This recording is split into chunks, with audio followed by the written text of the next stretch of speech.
I'm Michael Fisher, craft beer enthusiast and industry professional.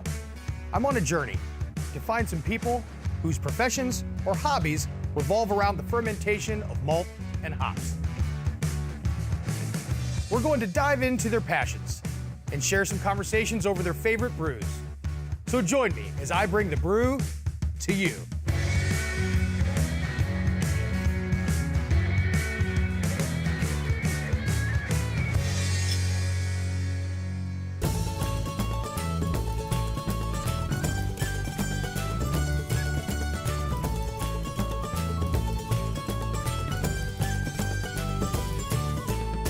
Welcome to the next round of Brew To You. I'm your host, Michael Fisher, and we're here today in North Canton, Ohio at the Barrel Room. And I'm here with the owner, Keri Sullivan. Thanks for having me, I appreciate it. Absolutely. You've owned the Barrel Room since 2014. Yes, I started here in 2012 as literally just a party server 1 day a week. I was not a beer drinker at all. So, I just started to dabble. I got to study. Yes, I'm still learning every day, so it's kind of like, a journey for me. I'm a student every day, so it's great. This was really, it was a wine bar. And this has truly become one of the, I would say, premier craft beer destinations Thank you. in Canton. Thank you. Our stat team has informed me that this is yet another repeat offender of Brew To You. So tell us a little bit about the beer we have here. So I would definitely say this was my gateway beer. I started with Edmund Fitzgerald and I love this beer. I would drink it year round. It wasn't like a winter thing for me. I just really enjoyed a porter and a stout. That was definitely my first experience with craft beer, and I stuck to those. I think I'm a creature of habit, so even as I would go to other breweries, I'd go after those porters and stouts, and I think this one is just fabulous. I feel like as a guy who, when I was a bartender in serving beer, you would get people like, oh, I don't like beer, or particularly, and obviously IPAs or hoppy beer is the style. So, and you would get the people like, oh, I don't like it. And then out of the blue, for some reason, you could pour them a dark beer. Not every dark beer, but this one's really approachable. Left Hand Milk Stout's another one because it's got that little bit of sweetness to it.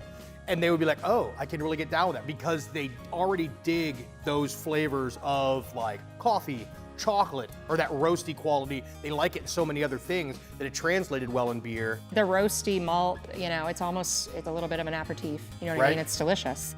Let's not waste any more time. A beautiful beer. Yeah, the color's amazing. So obviously you're here in North Canton. Are you from North Canton? I grew up in Canton my entire life. Okay. I live in Jackson now, very much involved in all of those communities, and obviously love all things Cleveland. And now you even have a reason to kind of love the Browns. They might win a couple this year. I loved the Browns even when they were when they weren't winning. Yeah, I'm a diehard, so. The beauty part I find about the repeat offenders is that they're all really good beers. Beer can be so polarizing, but there's some classics. Edmund Fitzgerald, for example. If you like porters and you don't like this, you don't like porters, or you're an asshole. It's a good beer.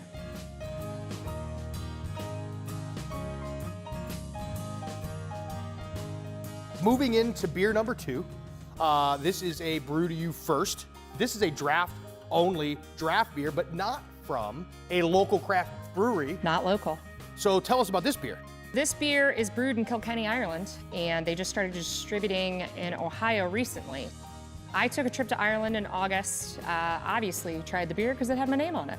It blew me away. It's delicious. I don't usually like a red ale. I shouldn't say I don't like it. It's not my favorite style, but it was delicious. So I immediately started stalking their social media accounts and realized they were branching out into New York. And obviously the next step after New York is Ohio because we sell so much beer. So I did try to stay in constant contact with the company, and we were actually the first people to tap this beer.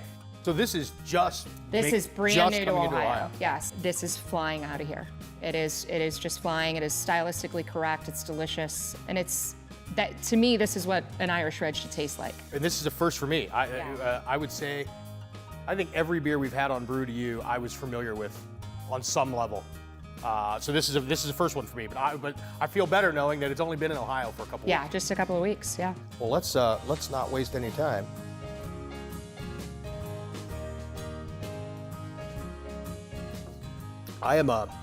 That's really good. So I don't know if traditionalist is the right word, but kind of an old school in craft beer. I know haze craze is still all the rage, but nothing makes me happier than seeing a beer that's been completely finished and is just crystal clear. Yeah, they actually brought the brewmaster in to meet me, which was nice. Here? Yeah, they brought him in here. To Ohio? Yes, yeah. Did you meet him there? No, I did not meet him there. I was at the Dirty Onion in Belfast. Was the first place I was introduced to this. I begged the bartender to let me buy glassware. I showed her my ID, this is my name, and she just looked at me in her Irish accent, which I won't try because I'm not good at it even though I'm Irish, and just said, take the damn glass. Oh. They were very receptive and wonderful. I don't know if it was because of my name. They did, then check out our location. So yeah, they brought the brewmaster in.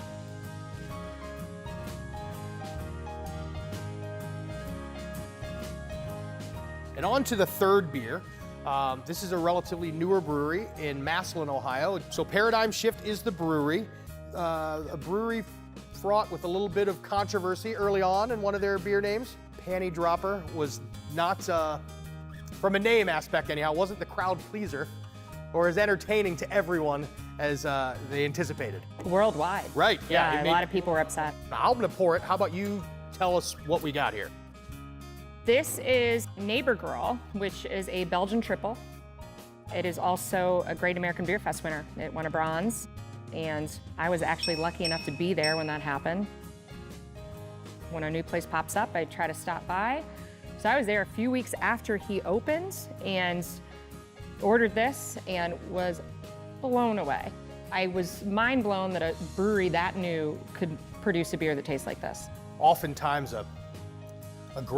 there's some growing pains or a growing period. Yes. Some of them dial it in right away. JAFB, I think, is one of the ones that was out there. It was like all of us. They were making dynamite beer off the rip. Yeah. We get asked questions all the time. People write in. And one of the questions that got asked is like, why is it? Because every time, and it's just Pavlovian for me. Yes. I pick up a beer and then you smell the beer. As a person who has done their beer education, what's your take on that? Your olfactory senses kick in first. So that first sniff actually really affects the taste of the beer in your mouth. That's my experience anyway. And I also learned a long time ago, too, to smell something before you put it in your mouth. Here's a funny story. I'm working at the Winking Lizard, and someone had cleaned out the hoods. And at the end of a hood, there's like a grease trap, right? Mm-hmm. And it was in a probably 3-inch by whatever rectangle pan. It came down, and so they take that out and they dump it out. Well, somebody got creative one day and dumped that on a plate.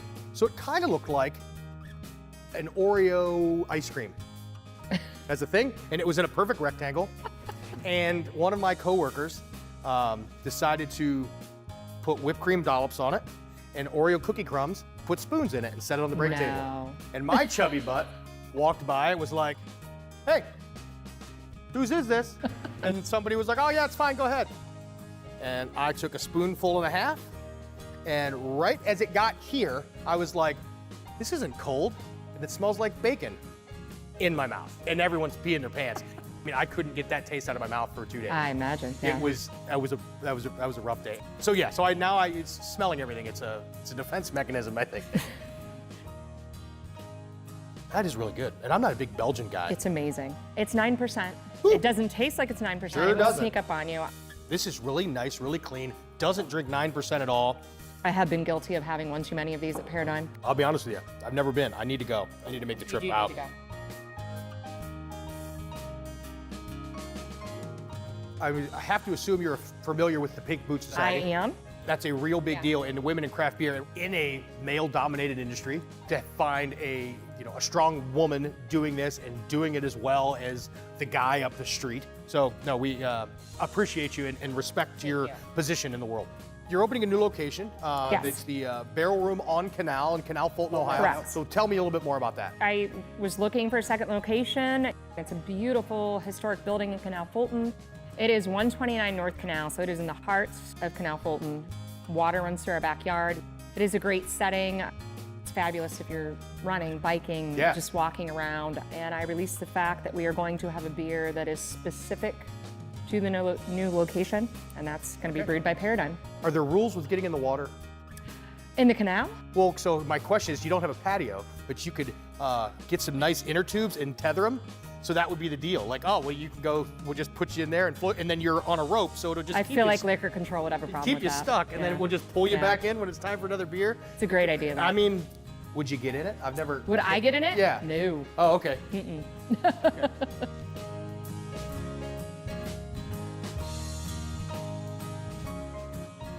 This is an interesting beer, very popular. I believe the mother company's name is Canarchy, which is kind of in reference to both the big can breweries. So this beer just became available in Ohio. I think my love affair with this beer was it was hard to get. My son played college baseball for the College of Worcester, and his spring games were down there, so we'd go down every year, and I would look forward to this beer as much as I would my son pitching. It holds a special place in my heart, and he's a fan as well.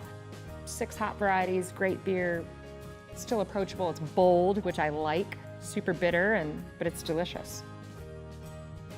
It's a drinker, good aroma, It is. full flavored, but you get a nice tropical bite from it. Makes me think of sitting in the sun, makes me think of baseball. Probably emotionally attached to this beer Sure. as well as the taste, so it's a good brewery.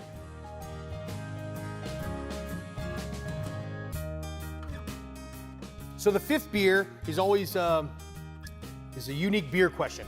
My question for you is, what's your boat beer? What's the go-to when you get out on your pontoon and you crack open a cold one? It's gonna be Truth from Rheingeist. Started out as a home brew, 6 hops, super punch in the face. It's very bitter, but I enjoy it. I've been to the brewery, love it. Love a lot of their beers, haven't had many I don't like. It's a brand that is absolutely blown up.